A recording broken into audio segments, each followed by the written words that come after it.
Assalamualaikum warahmatullahi wabarakatuh. Di sini saya akan menyampaikan tentang ringkasan jurnal yang telah saya buat yang berjudul Aplikasi Nozzle pada dua varietas kentang untuk produksi benih secara aeroponik. Sebelumnya, perkenalkan, nama saya Laili Istiningrum, NIM J1B017044, mata kuliah Hidroponik dan Aeroponik. Program Studi Teknik Pertanian, Fakultas Teknologi Pangan dan Agroindustri, Universitas Mataram. Di sini saya akan membahas tentang benih. Benih merupakan masalah utama bagi petani kentang di Indonesia. Oleh karena itu, percepatan produksi benih kentang diperlukan untuk mengurangi ketergantungan impor. Salah satu hal penting pada sistem aeroponik. Pada jurnal tersebut terdapat tujuan dari penelitiannya, yaitu mendapatkan jenis nozzle yang baik pada pemberian nutrisi sistem aeroponik, di mana bibit kentang yang digunakan adalah varietas granola dan Atlantik. Sedangkan nozzle yang digunakan harus mampu melakukan oksigenisasi yang baik pada setiap butiran kabut larutan nutrisi yang sampai ke akar. Selanjutnya yaitu hasil penelitian yang diharapkan mampu menunjukkan bahwa penggunaan nozzle yang baik pada sistem aeroponik. Rancangan penelitian yang dilakukan pada jurnal tersebut yaitu di mana greenhouse yang digunakan adalah varietas Granbola dan Atlantik.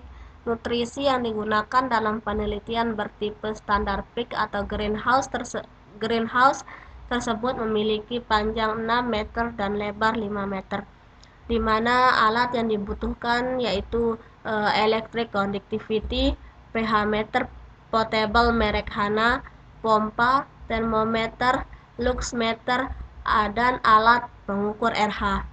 Penelitian ini menggunakan rancangan acak kelompok atau RAK dengan 3 kali ulangan, analisis data menggunakan sidik ragam, dan dilanjutkan dengan uji jarak ganda Duncan atau UJGD pada taraf 5%.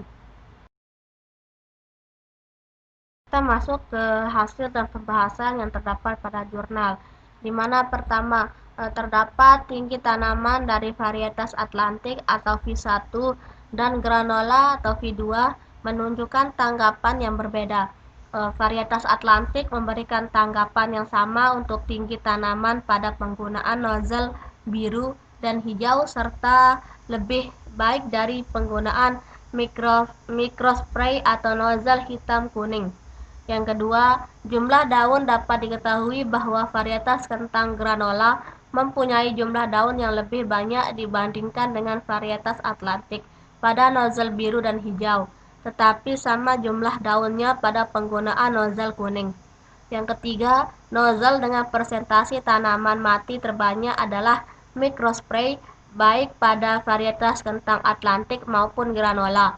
Hal ini disebabkan pada pola semburan nozzle ini kurang menyebar rata pada akar tanaman kentang di box aeroponik. Yang keempat, tenaga untuk mendorong nutrisi perlu digunakan pada pompa dengan daya listrik antara 800 sampai 1600 watt dan dengan debit 200 sampai 240. Pompa yang sedemikian kuatnya dapat melayani 100 sampai 150 sprinkler atau setara lahan produksi sekitar 200 meter persegi. Pancaran kekuatan tinggi akan membentuk kabut butiran halus dengan jarak pancar lebih dari 1 meter dengan turbulensi tinggi dan akar mengembang lama di udara sehingga dapat mengenai seluruh sistem perakaran. Pada jurnal tersebut terdapat beberapa kekurangan dari sistem penelitian yang dilakukan. Yang pertama, penelitian menggunakan rancangan acak kelompok atau RAK yang dimana memerlukan pemahaman tambahan tentang keragaman suatu percobaan untuk suksesnya pengelompokan. Di sini dibutuhkan interaksi antar kelompok, perlakuan sangat sulit. Yang kedua, Penelitian ini tidak memberikan dan mencantumkan nilai yang tepat, yaitu nilai tekanan yang digunakan pada nozzle secara spesifikasi. Yang ketiga, pada penelitian tersebut juga menggunakan nozzle microspray dengan spesifikasi 70 L per jam, diameter pancaran 1 meter dan kurang sesuai untuk sistem aeroponik tanaman kentang karena memberikan semburan yang kurang menyebar.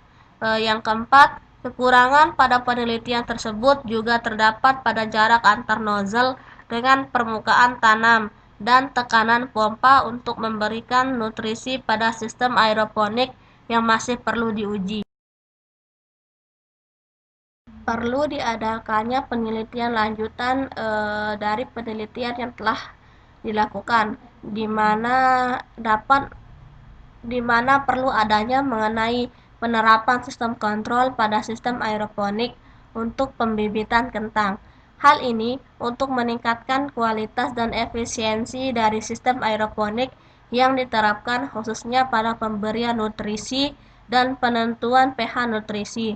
Penerapan sistem kontrol dapat dilakukan dengan integrasi Internet of Things. Dengan demikian, dimungkinkan pengontrolan jarak jauh dengan bantuan smartphone melalui aplikasi. Mungkin hanya itu yang bisa saya sampaikan, kurang lebihnya mohon dimaafkan. Terima kasih. Wassalamualaikum warahmatullahi wabarakatuh.